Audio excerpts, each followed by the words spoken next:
ខ្មែរពូជអ្នកស្នេហាជាតិណាស់តែអ្នកនយោបាយខ្វះមារយាទដឹកនាំជាតិឲ្យធ្លាក់អវជ័យបាត់ទាំងទឹកបាត់ទាំងដី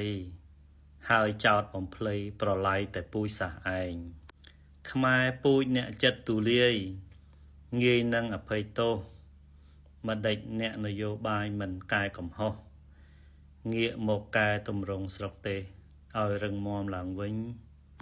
17 មេសា 1975 ជាថ្ងៃខ្មែរធ្លាក់ក្នុងរបបប្រល័យពូជសាសឯង3 ឆ្នាំ 8 ខែ 20 ថ្ងៃ17 មេសា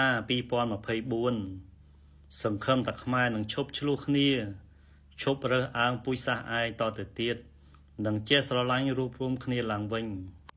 ហេតុដូចម្ដេចបានជាខ្ញុំនិយាយអញ្ចឹងខ្ញុំរារែកមែនតែនដែលធ្វើវីដេអូនេះឡើងប៉ុន្តែមនសិការនិងឧត្តមគតិស្នេហាជាតិជំរុញឲ្យខ្ញុំទៅតែយករឿងនេះមកនិយាយជូនខ្មែរយើងពិចារណាទាំងអស់គ្នាមុននឹងជាតិយើងត្រូវធ្លាក់ក្នុងគ្រោះថ្នាក់ជ្រុលហួសទៅហើយបើបងប្អូនមិនពេញចិត្តអូសរំលងចោលទៅបងប្អូនសង្កេតឃើញទេខ្មែរយើងរាល់ថ្ងៃនេះកំពុងរើសអើងពូជសាសន៍ខ្លួនឯងដោយមិនដឹងខ្លួនកំពុងលៀបពណ៌គ្នាទៅវិញទៅមកតាមរយៈនិន្នាការនយោបាយបពុនិយមនិងប្រយោជន៍ផ្ទាល់ខ្លួនส่วนតួសង្គមខ្មែរកំពុងតែបែកបាក់ដល់ចំណុចប្រកាសអាសន្នមិនថារឿងជាតិឬរឿងបុគ្គលនោះទេគឺលែងចេះនិយាយគ្នាដោយព្រមវិហារធរអស់ហើយរឿងបន្តិចបន្តួចក៏អាចយកមកធ្វើជារឿងធំបានដែរជេរបញ្ចោលគ្នាតាម Facebook យ៉ាងស្ទាត់ជំនាញនិយាយរឿងជាតិសោះក៏មិនបានបង្វែរទៅជារឿងនយោបាយមកធ្វើជាអបាយចាប់ប្រកាន់ទោសដើម្បីលុយស្អីក៏ហ៊ានធ្វើដែរម្នាក់លែងគិតប្រយោជន៍ជាតិមុខមាត់ប្រទេសនិងកូនចៅចំនួនក្រោយអស់ហើយអុកញ៉ាបោកប្រាស់អ្នកក្រអ្នកចេះដឹងបោកប្រាស់អ្នកល្ងងដើម្បីលក់ផលិតផលដាច់ទោះមានងារដល់ទៅអុកញ៉ាក៏អាចស៊ីបាយឡាយឲ្យគេមើលបានដែរក៏អាចយករឿងក្នុងបន្ទប់រឿងលើក្រែមកប្រាប់គេឬហាយហួរគ្នាបានដែរដើម្បីបានចំណាប់អារម្មណ៍ទោះរឿងថោកទាបប៉ុណ្ណាក៏យកមកសម្ដែងបានដែរដើម្បីតែលុយមានឈ្មោះជាតារាល្បីក៏អាចមកផ្សាយឲ្យប្រជាពលរដ្ឋលេងល្បែងផឹកស្រាបានដែរបើ MMO និងផេកសារព័ត៌មានជជុះខ្លះមួយចំនួនយកតែរឿងបំពល់សង្គមយកតែរឿងអត់ប្រយោជន៍មកផ្សាយតែផ្ទុះរឿងអីហើយអូសមិនផុតទេឃើញតែរឿងនឹងគ្រប់ពេកញុះញង់ជន់បន្លិចបំផ្លាញកិត្តិយសអ្នកដទៃអត់ខ្វល់អត់ខ្វាយធ្វើម៉េចឲ្យតែពេកអញបាន view ច្រើនពេកខ្លះទៀតយកវីដេអូបរទេសមកបកប្រែឬយកមកបកស្រាយដោយប្រះចាកខុសពីខ្លឹមសារដើមទាំងស្រុងបំពុលនិងបំភាន់យាយតាពូមីងនិងយុវជនមួយចំនួនដែលរៀនសូត្របានតិចឲ្យយល់ខុសនិងឡប់អស់មន្ត្រីតាមព្រំដែនវិញដើម្បីលុយគៀបសង្កត់ពលរដ្ឋខ្មែរឯងបែរជាខុបខិតជាមួយជាតិសាសន៍គេយកបន្លែគីមីសាច់បង្កកគ្មានគុណភាពចូលពេញស្រុកខ្មែរខូចសុខភាពឈឺពេញប្រទេសយកលុយទៅចិញ្ចឹមតែពេទ្យគេវិញទៀតបើមិនបានបំរើរាជទេក៏ហីទៅចោះនេះមកបំផ្លាញថែមទៀតមន្ត្រីថ្នាក់កណ្ដាលដូចជាមេឃុំចវាយស្រុកនិងចវាយខេត្តមិនអើពើនឹងទុកលំបាករបស់ពលរដ្ឋខ្លួនទេចាំតែបញ្ជានិងអនុសាសន៍ទើបចេះធ្វើការបើតែរបៀបនឹងពលរដ្ឋខ្មែរនឹងចាំតែទឹកភ្នែកទៅពេលខ្លះខ្ញុំឆ្ងល់ថាតើពួកគាត់ធ្វើអីរាល់ថ្ងៃហើយពេលខ្លះក៏ឆ្ងល់ដែរថាហេតុអីថ្នាក់ដឹកនាំកម្ពុជាមិនបានចេះតែទុកមន្ត្រីបែបហ្នឹងឲ្យស៊ីប្រាក់ខែជាស្រួលម្ល៉េះខ្ញុំគិតថាឈប់យកយល់មន្ត្រីកលពៅអស់នឹងទៀតទៅនាំតែឈឺក្បាលខ្លួនឯងហើយត្រូវពលរដ្ឋក្តៅក្រហាយចោទថាការពារតែមន្ត្រីអាក្រក់ទៀតស្ដាយអីមន្ត្រីអញ្ចឹងឲ្យតែមានពលរដ្ឋស្រឡាញ់គាំទ្រទោះមានព្យុះព្យោមាសង្គ្រាធំប៉ុណ្ណាក៏មិនខ្លាចដែររីឯរឿងអយុត្តិធម៌វិសមភាពក្នុងសង្គមកាន់តែធ្ងន់ធ្ងរទៅពីមួយថ្ងៃទៅមួយថ្ងៃបណ្ឌិតច្បាប់បង្កើតច្បាប់ដើម្បីតែប្រយោជន៍បកពួកខ្លួនអ្នកអនុវត្តច្បាប់យកច្បាប់មករកស៊ីតើឲ្យពលរដ្ឋសង្ឃឹមអីពលរដ្ឋល្អងាយនឹងរងគ្រោះ ជន់ខលខូចកាន់តែប្រហើនប៉ុន្តែអ្នកខ្លះហើយភាគច្រើនស្អប់ណាស់មន្ត្រីអាក្រក់ស្អប់ណាស់មន្ត្រីពុករលួយប៉ុន្តែឲ្យតែមានឱកាសចូលធ្វើដែរទោះអស់លុយប៉ុន្មានទោះខ្ចីបុលគេក៏ត្រូវរកមុខសោកឲ្យបានដែរតើឲ្យជាតិមួយនេះនឹងកូនខ្មែរចំនួនក្រោយសង្ឃឹមអីពេលណាកិច្ចរួចផុតពីក្រញាំផ្ទះលេខ2និងផ្ទះលេខ3បើចេះស្នេហាជាតិទៅពេលក្រពេលអត់ពេលលៀបសការៈមិនតាន់មកនៅនឹងមុខនឹងដោយពាក្យចាស់តែងពោលថាអាក្តរណាដោយតែអាក្តរណាដែរម្យ៉ាងទៀតនោះដោយសារនិន្នាការនយោបាយខ្មែររើសអើងគ្នាគ្មានរើសមុខឲ្យតែមន្ត្រីរាជការត្រូវម៉ាយថាជាមនុស្សអាក្រក់ទាំងអស់មិនចឹងទាំងអស់ទេបងប្អូនការងារជាអាជីពធ្វើជាមន្ត្រីរាជការក៏ជាអាជីពមួយដែរមិនអាចដោយសារអាជីពជាមន្ត្រីរាជការសុទ្ធតែជាមនុស្សអាក្រក់ណាការម៉ាយការម៉ៅតាមទំនោរនេះហើយដែលនាំឲ្យមើលមុខគ្នាលែងត្រូវនិយាយគ្នាលែងចូលសូម្បីតែខ្ញុំក៏ត្រូវបងប្អូនមួយចំនួនរើសអើងដែរលែង like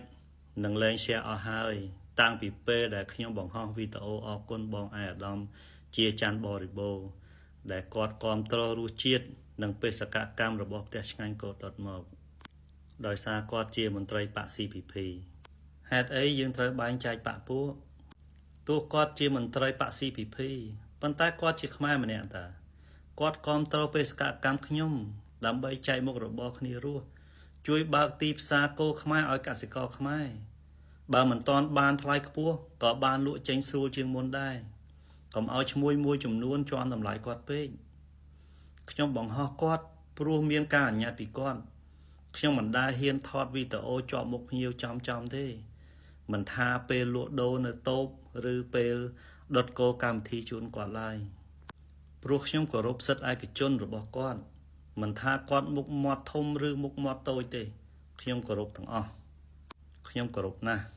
ខ្លួនខ្ញុំផ្ទាល់ខ្ញុំអត់មាននិន្នាការនយោបាយផ្កាប់មុខបកណាទេ CPP ក្តីឬមិន CPP ក្តីអ្នកណាធ្វើអំពើល្អត្រឹមត្រូវជួយជាតិជួយប្រជាជនខ្ញុំគាំទ្រអ្នកនោះយើងបែងចែកសកម្មភាពនីមួយៗឲ្យដាច់ពីគ្នាសកម្មភាពណាល្អយើងគាំទ្រខ្ញុំក៏មានមិត្តសម្លាញ់និងសាច់ញាតិជាមន្ត្រីរាជការនិងជាសមាជិកបក CPP ដែរប៉ុន្តែគាត់ល្អសឹងអីល្អណាស់ជួយយកអាសាខ្ញុំជួយដោះទុក្ខលំបាកខ្ញុំរហូតមិនដែលខានទេបកដែលខ្ញុំគាំទ្រគឺបកស្នេហាជាតិស្នេហាពលរដ្ឋដោយបងប្អូនធ្លាប់មើលវីដេអូខ្ញុំមុនហើយតើខ្ញុំក៏មានរិះគន់មន្ត្រីមិនល្អដែរតើអញ្ចឹងបានថាធ្វើជាអ្នកអព្យាក្រឹតពិបាកណាស់ត្រូវរងសម្ពាធទាំងសងខាងខ្ញុំនឹកឃើញចំនួនលោក Martin Luther King តវ៉ាទាមទារសិទ្ធិស្មើភាពគ្នានឹងជនជាតិស្បែកសឲ្យជនជាតិស្បែកខ្មៅនៅអាមេរិកពីឆ្នាំ1955ដល់ឆ្នាំ1968មុនទាមទារសិទ្ធិបានគឺអាមេរិកស្បែកសរើសអើងនិងមើលងាយអាមេរិកស្បែកខ្មៅណាស់ប៉ុន្តែដល់ពេលទាមទារសិទ្ធិបានសម្រេចហើយលោក Martin Luther King បែរជាមានការបារម្ភទៅវិញព្រោះគាត់សង្កេតឃើញថាគឺដល់ពេលបានសិទ្ធិពេញលេញហើយគឺជនជាតិស្បែកខ្មៅបែរជាឡើងចាងនិងរើសអើងជនជាតិស្បែកសទៅវិញងាកមកសង្គមខ្មែរយើងសពថ្ងៃខ្ញុំសង្កេតឃើញថាក៏បែបនឹងដែរពីមុនអ្នកក្រខ្លាចអ្នកមានខ្លាចអ្នកមានលុយខ្លាចអ្នកមានអំណាចណាស់ប៉ុន្តែឥឡូវលែងខ្លាចហើយមានតែស្អប់គុំគួននិងរើសអើងមិនរើសមុខមិនរើសត្រកូលទេរឿងនេះมันអាចមើលរំលងបានទេបើថ្នាក់ដឹកនាំលើគិតមិនដល់ដោះស្រាយមិនតាន់ទេដល់ពេលដល់វេលាក្របបែករើសអើងក្របបែកតស៊ូវណ្ណៈមួយនេះនឹងផ្ទុះមិនខានអ្នកខាតបងគឺខ្មែរអ្នកចំណេញគឺផ្ទះលេខ2និងផ្ទះលេខ3ខ្ញុំក៏សូមឲ្យបងប្អូនចូលរួមទប់ស្កាត់កុំឲ្យក្របបែកមួយនេះផ្ទុះដែរខ្ញុំបារម្ភណាស់ពិតជាបារម្ភមែនតែន